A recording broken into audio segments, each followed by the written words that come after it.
Ayim yok wia, ayim yok wia,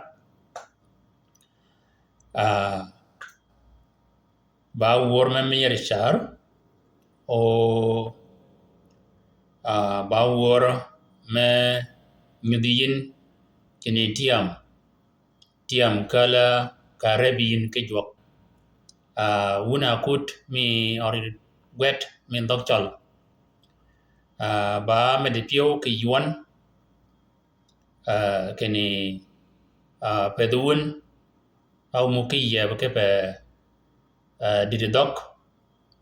yidutio arumun ke kien ke pe koba didi dok di changtin ba me de pio ke yuan kini wo podo bolwan kre koba ponya kre ponya dok o pony mi changmen menini ba ngwen pony kre rep ke yuor maga wor magani da mengen kre juan ni kaling wor ni yin ba wor ma me ma mo jo jo ka me ga nyimie nyingon chola nyamu jok anengi jok ki wor menini akalen amega wa nimi ka mege eni jok wor menini tiyo ko kere ko ba nyak keni tiya mena bogon ba ka bede ling nuri nyak ke jok ene jok anyi mujo ke tiam ngwen pony mi changmen ngwen pony mi changmen ke pony mi rep wo kado e wany kwero kepe wany menini ene komgon kodowan kere pony mi doctor keni oyin yidu ke yo marang wany ni yina yin ke dogi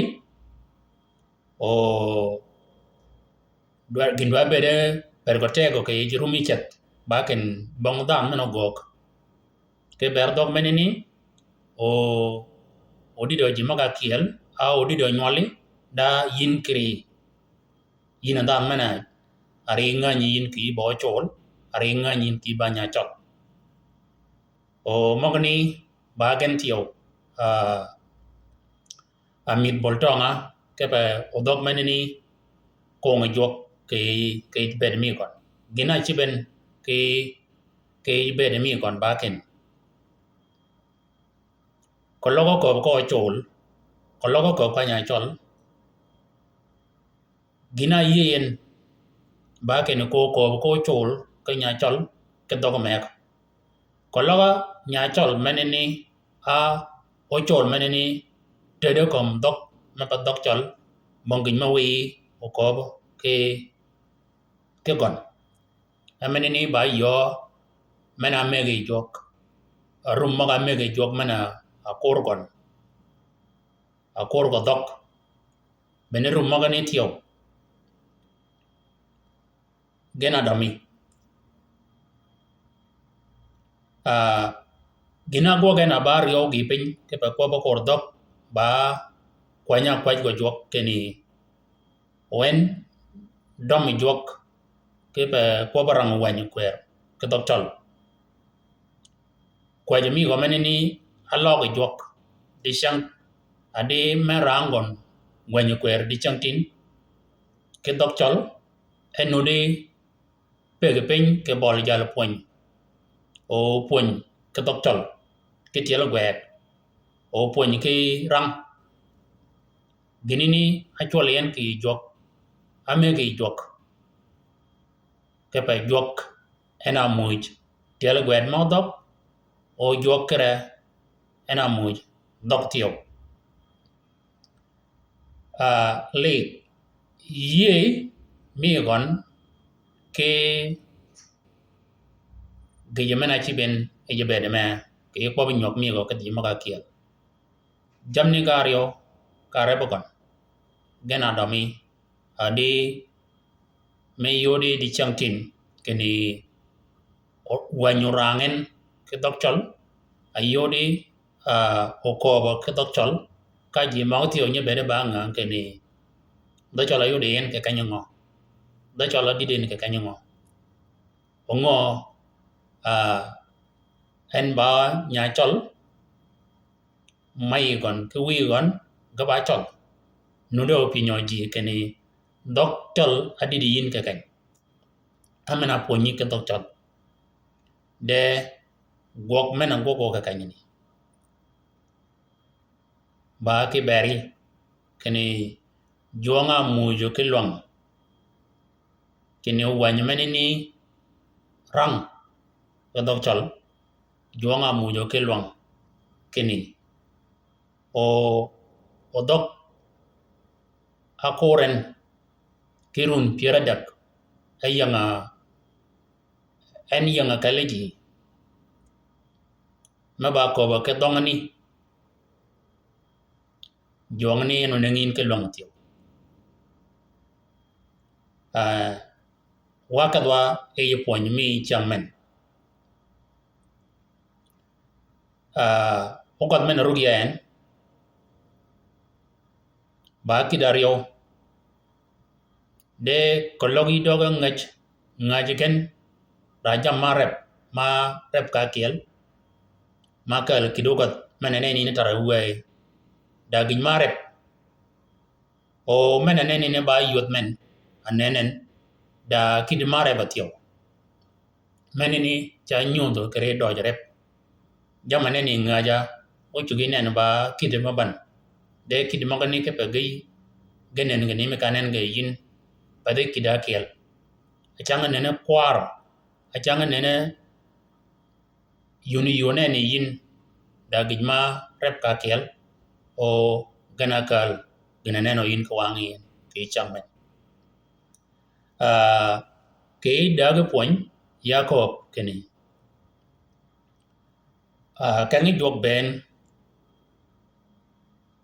kangi jok ben magano do ke akwai inyol chol ke wad chol ke kany ni kaja akwai gen akwai ge buri kan magani ben keni kologa doga gen ore ke ka kiel ka go ke atep me go chibugen jam maga nyimek anyikalo eji kanyini ka go ga gijmenini mani oye be yomi yidiji maga kiel ke gok ji maga rang ke gok goga kong ngin mangani ba maga kobian ke je ponya mi rep kere daga ponya disiang ya kada ewan mena ko ba kere ji kal maga akwan tiang Israel kanya kad ge podrip kwan gen abet ba tum ke kit ba piara biriyo wignot kanya kadgan podori ge bedo ke kunini ke run ki dangwen ke piara dak run ki dangwen ke piara dak kanya ben ge wok moga ba jogi cho kanya kwangen o mogani go yodin ke wanme kat jogi cho kanya kwangen kuan mi tiel mal jogi cho kadgen kanya kwangen abede ba alip ki da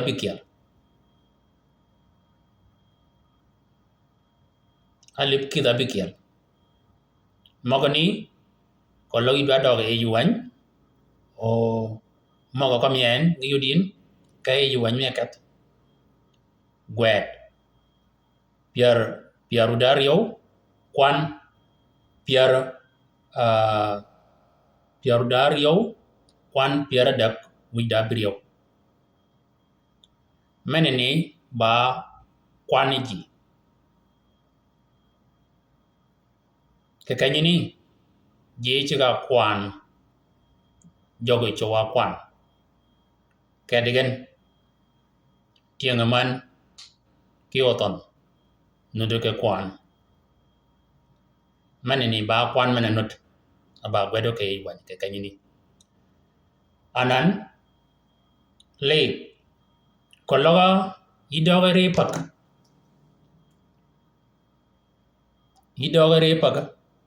mena ponyimi pak ke dogin kologa win nudo chingi ke win menene da gijimi pak menudo kanyini me kwan nudo kanyini kologa kwan jogi cho moga ba gwedo ke gwet piar widario kwan piar da guda birio ba alip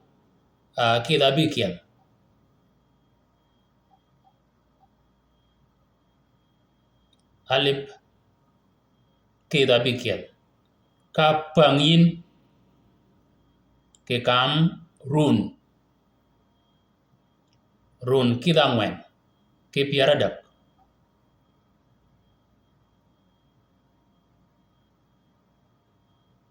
kologa chingi da kel nying gij meneni kada cholchola kel kologa yi chogo ke pak yet ido ga chan ke ko pak kene kanya kadgan podori kwan gen mere piara bidak ka ko bia kene mere piara bidak nundu wodi piara bidak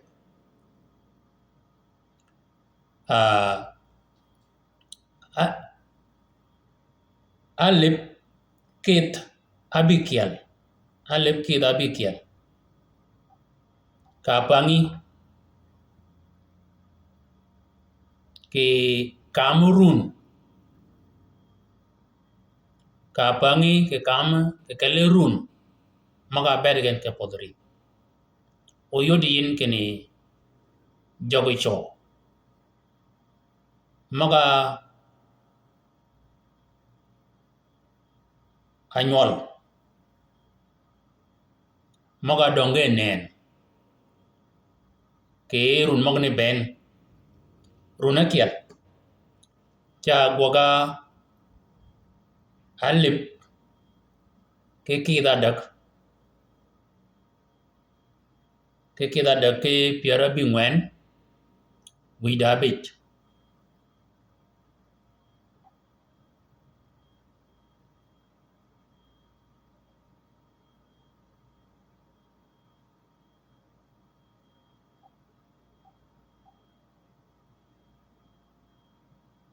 bene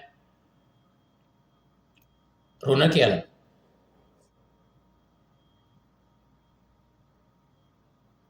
ayol jog cho anan maga to ke ini ke run maga ni ben oranga pada komgen kerun kita ngwen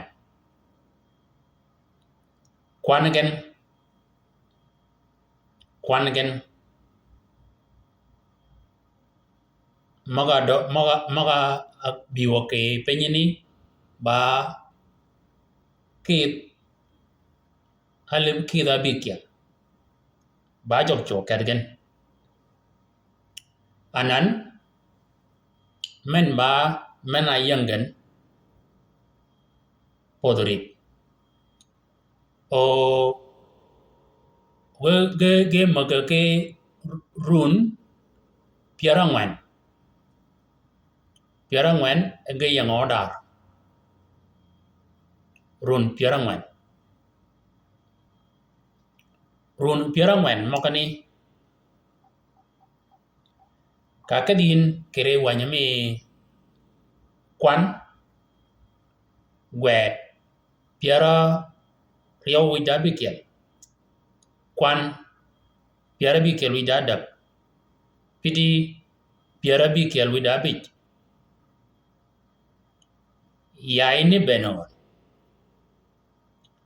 yaini benogon mana alingi natin kini kwangen kanya kwangen kere riau run ego ben woga podri kwangen abede ba alip kita bikel kanya do kwangen kedi ke run bang run piarangwen ibang run piarangwen kanya kwangen ge ayot kene kwangen ben ba alip kita bikel ke wida alip akel ke kita brio ke piaradak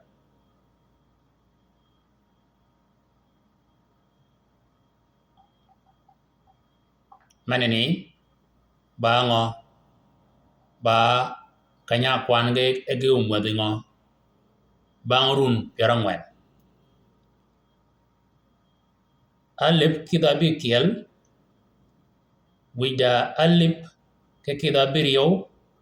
ke piarabich bene kwangen kwan joge cho chake run piarario gidman anan opangin kere run piarangwen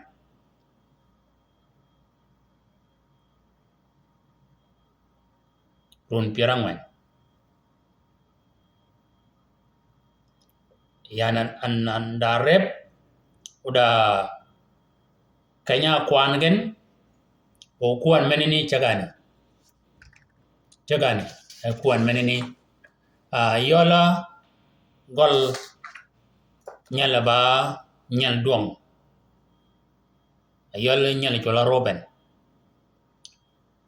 kwan jogi cho wet pin ke ba wacha rep ba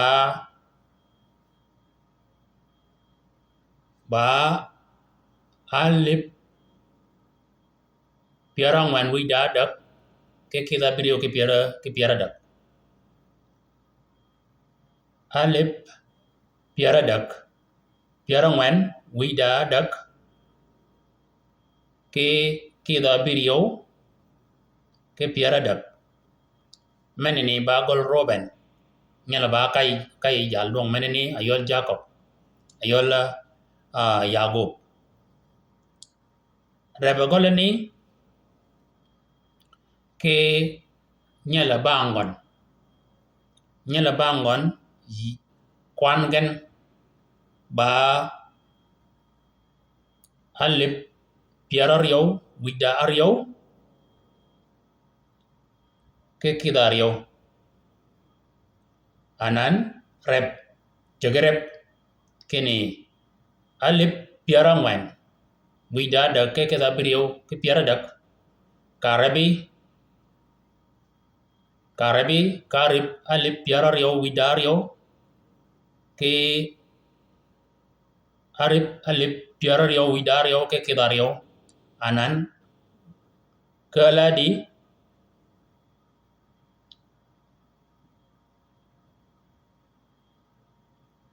kelmi jogi kuan an kala goga dingo kala riyo mokarep gen kala riyo gol nyaltin gol nyal duong nyala ba kai ke bang kai karep ka kiel goga alebe piara bi kiel wida bich ke kida bi ngwen ke piara dak meneni ba kala riyo gol nyal duong gol kai ke bang kai nyala ba dak wade jaleni nyingon tola jat yeda kanya kwan gen yeda golgon wuj golgon da alip piara ngwen ke kida bich kala riyo rebo ariyo godo kalo gar bo kiel kedi gol jat ge gol Yehuda bada Yehuza bada boy de kaza chal ba gwera Yehuda gol Yehuda ba alip piara biriyo wida bi kiel ke kida bich mong ne ba kala riyo karebe alip piara ngwen ke kida bich ke alip piara biriyo wida bi kiel ke kida bich kala di goga alip kit ke piar wida bich meneni kala riyo uyi kede kedi kala riyo kedi ma gaba kal magani gaba piaru dario waya ereban rep wago erep anan ido kat kedi kwan mena gol kal bang Yehuda ba gol yan me jola Yesakar gol ni kere kuan gol ni kwan jigen abede ba lip piara bi kiel wida ngwen ke dada ugere bin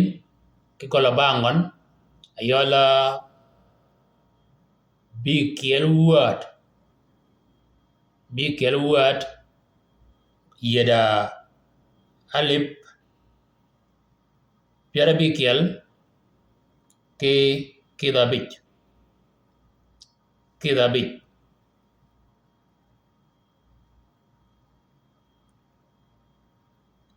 alip piara bi kiel wida ngwen ke kidadap karebe kali piara bi kiel ke kidabich goga dingo kala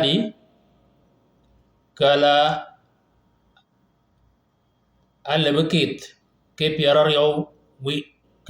wida ngwen ke kidabida anan menini ba kala riyo tiyo ido go kedi mena ba biriyo kal ba gol ngo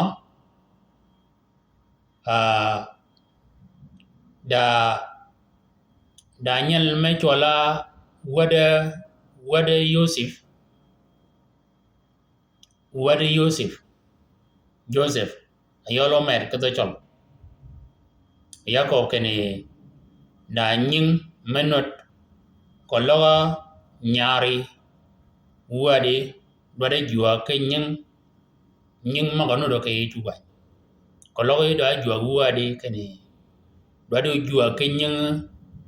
Joseph menam anyirang ke wan nying magani kedo chol chola omet uchugo ke jua go ke yi ke omet ama nying Joseph ba gwere ke the ninglit ke ni Joseph ba gwere ka do boy ke ni Yosef ke do chola omet gwadu chu jua ke ngo ke omet ayi wanga ke ni nying chola Joseph kan yuni ke no anan omet menini yeda gwadu gonario Daniel me chola Wilwich ayol yeda wadario agego ga bata de kalmogo gana kwana bata de kalmogo tade kalmogo met ago ba kwanya kay wadu gario nying wigen ago ma biwo ke kuan wadu gana rio ka kajigen ka kajiko anan nyale chola munsi golni kanya kwangen yigada piarabich alip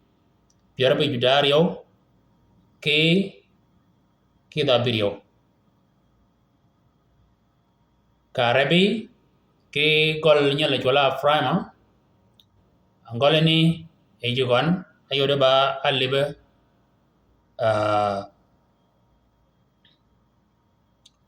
piara dagwida aryo ke alip piara dagwida aryo ke kedabich wako ba ko brep alip piara dagwida aryo ke kedabirio Karabi kali piara dagwida aryo ke kedabich kaladi gwedpin Rabagen Rakwab Akaladi Agwagadi ka Rabagen Kaya ka kanyani Agwaga Alibe Piara bidak widabich ke kedario Banotio ke yi Wakadwa gol nyale chola Benjamin yigan golni ejugan jimaga kwan ba ale piara man widabich ke kedabikiel Rebegen ke gol nyale chola Dan ejugan da ale piara bikiel widangwen ke kedangwen Kareba alip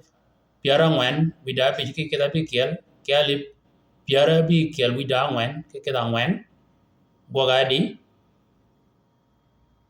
yecha gwede kany ka yigwet o mi yodin kene gwagadi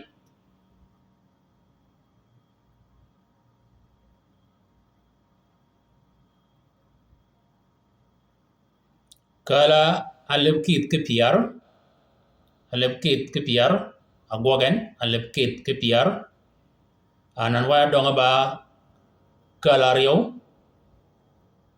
ayol gol nyale chola shir golni ejugon da alip piarabich wida adak ke kedangwen rabin ki gol nyale chan chola Niftali ejuan da alip piara man widabich ke kida ngwen tiyo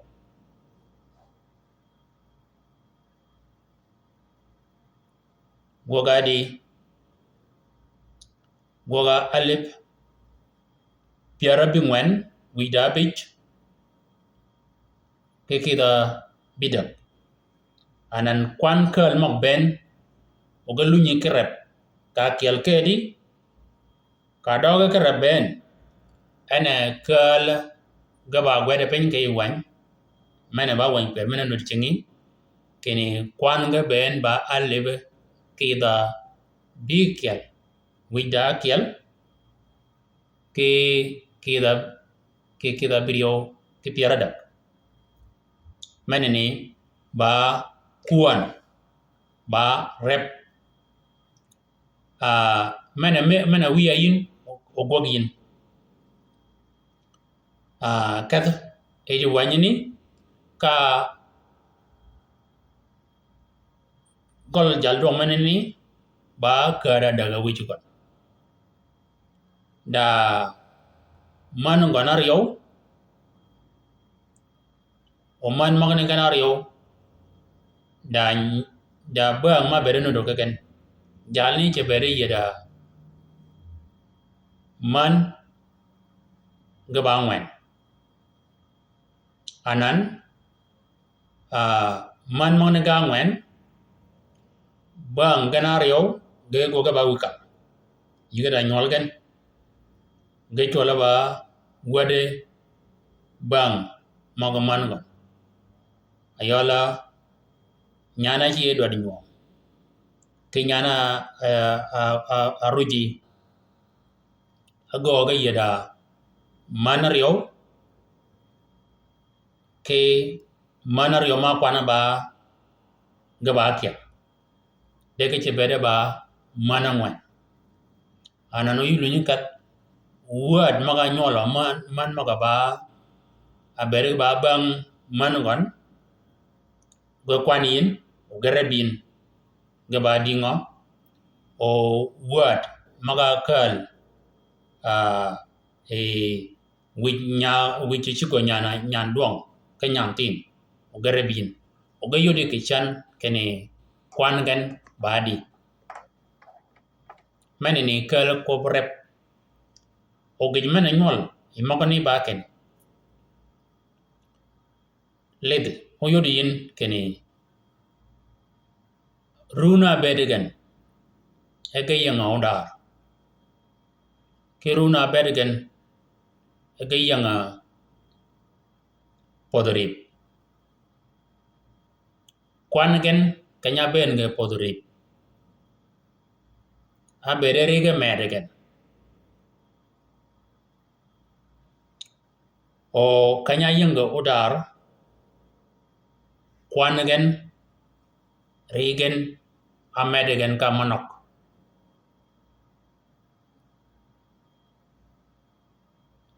nganyurun maga berge podrip nganyurun magani nganyurun magani ben ayolorun kidangwen ke piara dak kwan gen maga kwan ayol jojo ba alip kida bikiel kanya yangan odar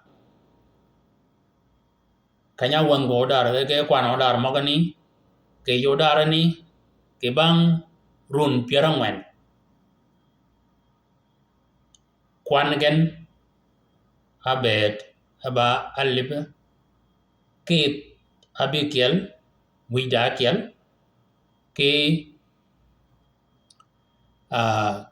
kida wida kiel ke kida birio ke piara dak yol kwaniji kini met magabi komgen ko logo chibir kini magabi komgen ba alip akiel alip ke kida birio ke piara dak joge cho ke kanyini ke bang run piara man ayodin amen ngo low kalgen run kida ngwen ke piara dak a run piara ngwen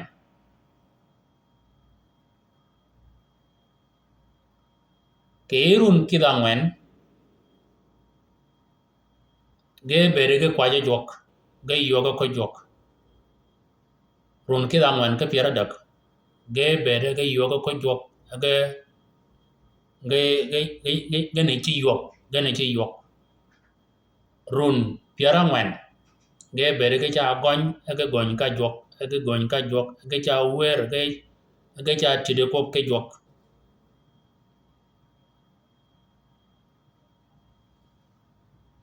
kanya bede ke pin mana de gane ge yoga ko jok ge cha yok ge cha yok ge cha yok ge cha yok ke kanya bede gan ge cha gony ge gony ka jok ge toro chigi jok ge toro chigi jok ge toro chigi jok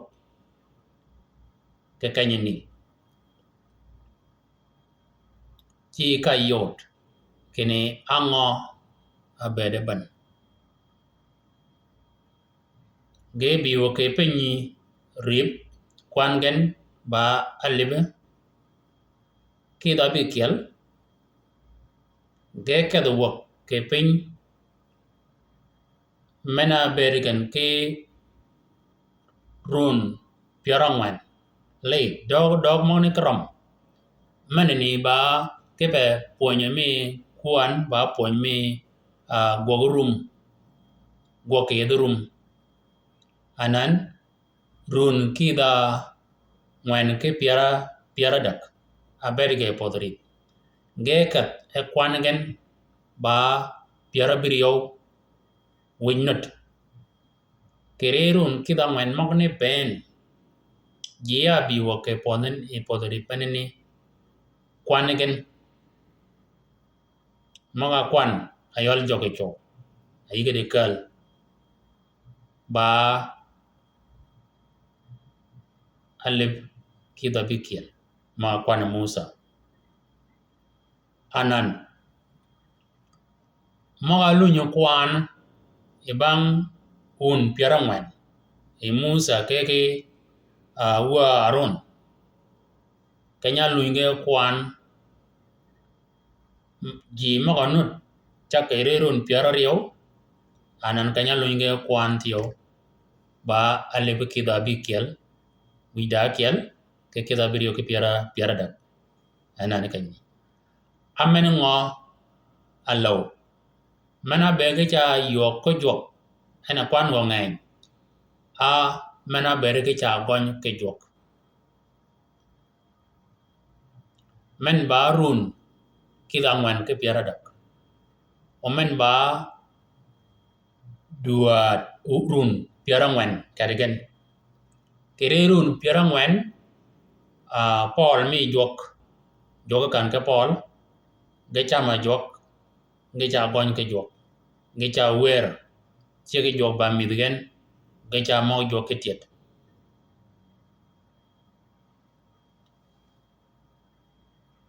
kwan moga medrigen kererun piara ngwen jogo cho yakoba jogo cho nimi ka be ba gwet ke wan alip ke kida biriyo ke piara dak alip hakial ke kida biriyo ke piara dak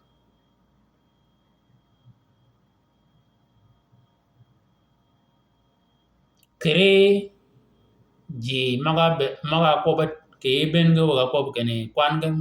ba ade me ko ba Musa kanya ko ba kwani ya kani rangi ka kari ni juwan wanya me kata wanya tola kata gwet piar wida aryo kwan piara dak wida biryo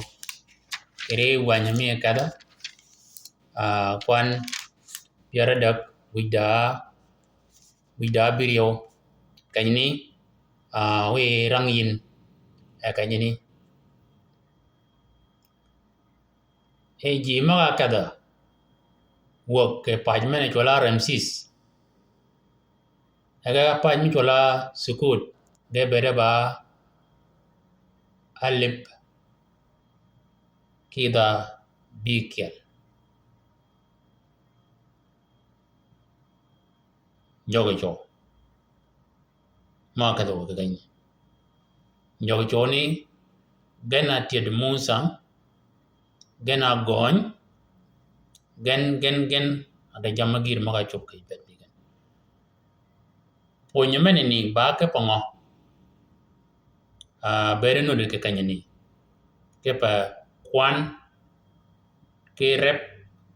ba gi ma paru te kwan ji anan kalgen e bere me chol kanga bere pin chol pin no de ben ayole e po no de dang kwan chol nge bere ke ba dingo o ka kwan chol di changtin ke bang run piar wi dangwen kwan chol ba adi o ke bang run piar kwan chol ngo ber ke ba di karomi kalir yede ka ja tu go chol kologe tu yede pod maga kadgen le de kwan tiangaman ka le de kwan joge cho ke ka ju tu go menini kolo yi kada ori jok ka nyi kada gen be kwa jo ke jok le de kwan tiangaman ka le de kwan joge cho ka yirum kene ke bang run piar ke gi mena gogen kwan chol go ber ga badi ko loga chol maga ye ke jok am a chol maga no ye ke jok ye go ko kene da bongdan ma ko jok wan jok kere o ko kene e ngara kere jogo nganyen de ji maga rege mege jok a pedgene mege jok arumge mege jok ko logo wa chaga ke kwangen di changtin kwangen yorwa ga badingo kanya bere ji nu to ka do ke rip mani ba rip ngo kanya bere ga nu to ka do ke rip ke kanya wod gen odar ke kanya wod gen kanya ben kanya ka do ke yodar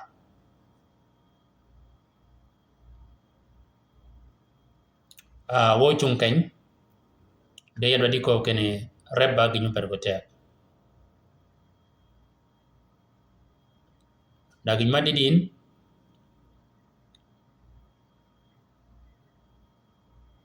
madidin ka ko bin ka piyin kenin iba ko kene nam iba ko kene yes ke pa nam ga yes pa dog mi ija ko kene nga dagi madidian menyan yana anywa kayin ke kanyin tiyo dagi madidian menyan angodi dia nanyan baken tiene tidin ke kop ke jok pada dojo ke beri chip mo jo kajigen o yoge te jok madrome jok onen kere a wo chung kany a wudo go poj magun pe no de miun ke wan ke nyok mi changmen pidi ke yidwa e duk wo chang yit ke je pon mi bere dok uba mat e boltong uba mado yigan perutek tege perun jok wu kwayen kerewan o kwai mi jok men kwai uni jok ba kwai kon wan giet maka yang komon kwa jami wan ba keni we giet maka ni ngolit wan keriun uji maka kale jok eje bak mana mega wan keni o bangani o dio kono kwayen kerewan o maka gwedo ke wany ken kogi me dana mena bang luk mena ba kogi mi kon en o yodo ke dana mena areba ke kon kologi yanga tibiyat mena ba lam ai yanga tibiyat mena ba taw ai yanga tibiyat mena ba lang ai yanga tibiyat mena ba nim ai yanga tibiyat mena ba bango ashar tibiyat ni eno nyu kene ba yat me bere dingo i bere tibiyat ni anyingi tip ai bere tibiyat ni ibang ka de ni yan ni me cham yin da yen me ke de tip o ko da nyol me chuge ngana chedo ke le de pin ngana chedo cham o chu yido ke tip ka pe pin ta yat meneni ka yido ke tip me bi to beren me yo mi de ke yom ka yido ke yat yo de yi ba yan ngo ke le yen yi ba yan ngo ke le yen o yi bera tibi yan ngo ke le yen tio page ni we go login o dodge ke no go yodi do char we lideri perutek umaro yuan perutek char kamendo